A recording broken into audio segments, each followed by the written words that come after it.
والذین ہاجروا فی اللہ من بعد ما ظلموا لنبوئنہم فی الدنیا حسنہ ولأجر الآخرۃ اکبر لو کانوا یعلمون۔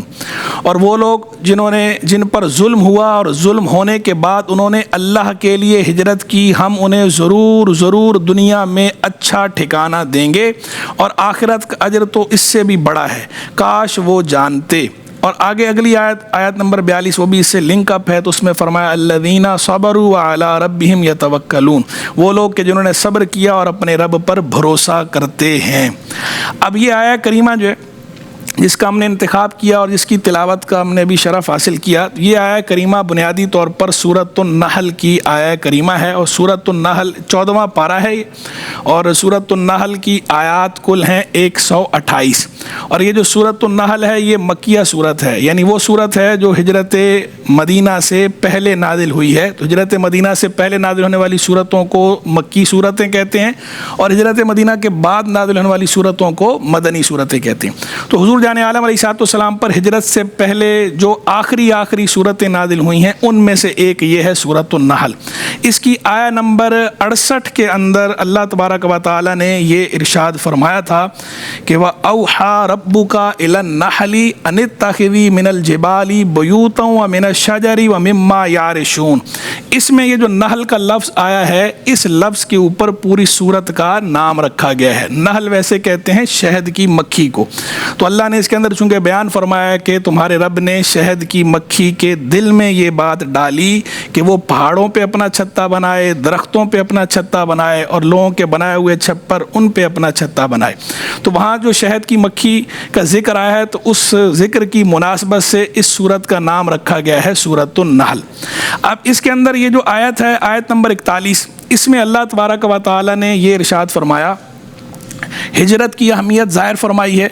اور قربانی دینے کی اہمیت ظاہر فرمائی ہے، ایثار کی اہمیت ظاہر فرمائی ہے، اور اس کے ساتھ صبر کی اہمیت ظاہر فرمائی ہے، اور توکل کی اہمیت ظاہر فرمائی ہے کہ جو ایمان والے ہیں، جو اللہ کے محبوب علیہ السلام پر ایمان لائے ہیں، اللہ کو ماننے والے، یوم آخرت کو ماننے والے، ان پر جب ظلم و ستم ہوا تو اس ظلم و ستم نے بھی ان کے پائے ثبات میں کوئی لغزش پیدا نہیں کی، بلکہ وہ ڈٹے رہے ہیں، استقامت کا پہاڑ بنے رہے ہیں، کوہ استقامت بن کے انہوں نے مقابلہ کیا ہے ظلم کا، جبر کا، اور انہیں اپنا گھر بار قربان کرنا پڑ گیا ہے تو گھر بار بھی قربان کر ڈالا ہے، مال کی قربانی دینی پڑی ہے تو مال کی قربانی دی ہے، گھر بار کی قربانی دینی پڑی، گھر بار کی قربانی دی انہوں نے، اور ہجرت کر لی، اپنا ملک چھوڑ دیا، اپنا خطہ چھوڑ دیا، اللہ کی خاطر ہجرت کر لی۔ تو اللہ نے وعدہ فرمایا کہ جو ایسا کر رہے ہیں ہم انہیں ضرور دنیا میں اچھا ٹھکانہ دیں گے، یعنی دنیا کا بھی اللہ نے ان سے وعدہ فرما لیا، اور آگے اللہ تبارک و تعالی نے آخرت کی بھی خوشخبری سنا دی کہ یہ جو تم نے اللہ کی خاطر ہجرت کی ہے یہ تمہاری ہجرت رائگاں نہیں جائے گی، یہ نہ سمجھنا کہ تمہارا گھر بار جو ہے وہ ضائع ہو گیا، تم نے جو اللہ کی خاطر ہجرت کی ہے، اللہ کی خاطر قربانی دی ہے، تو یہ اللہ سے معاملہ کیا ہے، تو جو اللہ سے معاملہ کرتا ہے تو وہ نقصان میں نہیں رہتا، وہ گھاٹے کا سودا نہیں ہے، اللہ سے کیا گیا سودا۔ تو یہ اللہ سے سودا کر رہے ہو تو دیکھو آخرت میں تو جو تمہیں اجر اللہ دے گا، اس دنیا میں بھی اللہ تبارک و تعالی تمہیں اچھا ٹھکانہ دے گا، اس دنیا میں بھی تم اپنی آنکھوں سے دیکھو گے۔ اور واقعی دنیا میں پھر دیکھا، دنیا نے بھی دیکھا اور انہوں نے خود بھی دیکھا جن سے یہ وعدہ فرمایا گیا، جن سے یہ ہجرت کا وعدہ فرمایا گیا، تو ابھی سے یہ ہجرت مدینہ سے پہلے نازل ہونے والی صورت ہے، اس سے پہلے یہ بات فرمائی جا رہی ہے، اس سے پہلے بتایا جا رہا ہے کہ ہم دنیا میں اچھا ٹھکانہ دیں گے، ضرور دیں گے،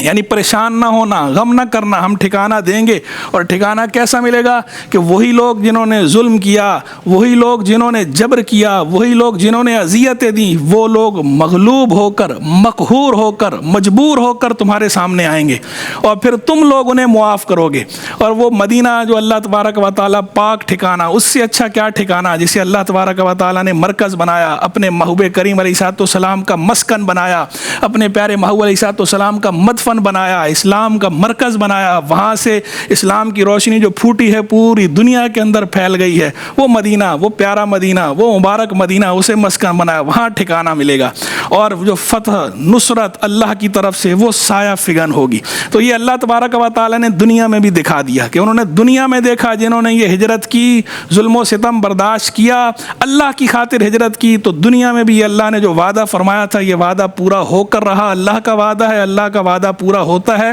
لا تبدیل لکلمات اللہ، اللہ کے کلمات تبدیل نہیں ہوتے، یہ اللہ کا وعدہ ہے۔ اللہ تبارک و تعالیٰ اپنے وعدے کا خلاف نہیں کرتا، تو اللہ کا وعدہ پورا ہو کر رہتا ہے، اللہ کا وعدہ پورا ہو کر رہا۔ جنہوں نے یہ قربانیاں دیں، انہوں نے یہ سعادتیں اس دنیا میں بھی سمیٹی، اور جو آخرت کا اجر ہے وہ تو سبحان اللہ، جسے اللہ خود فرما رہا ہے اکبر، وہ تو بہت بڑا ہے آخرت کا اجر، تو کیا بات ہے۔ تو یہ جو آیا کریمہ کے اندر اللہ تبارک و تعالیٰ نے یہ بات فرمائی، یہ قربانی کی بات کی، یہ جو استقامت کی بات ہوئی، یہ جو ہجرت کی بات ہوئی، یہ جنہوں نے قربانی دی، اللہ کی خاطر قربانی دی،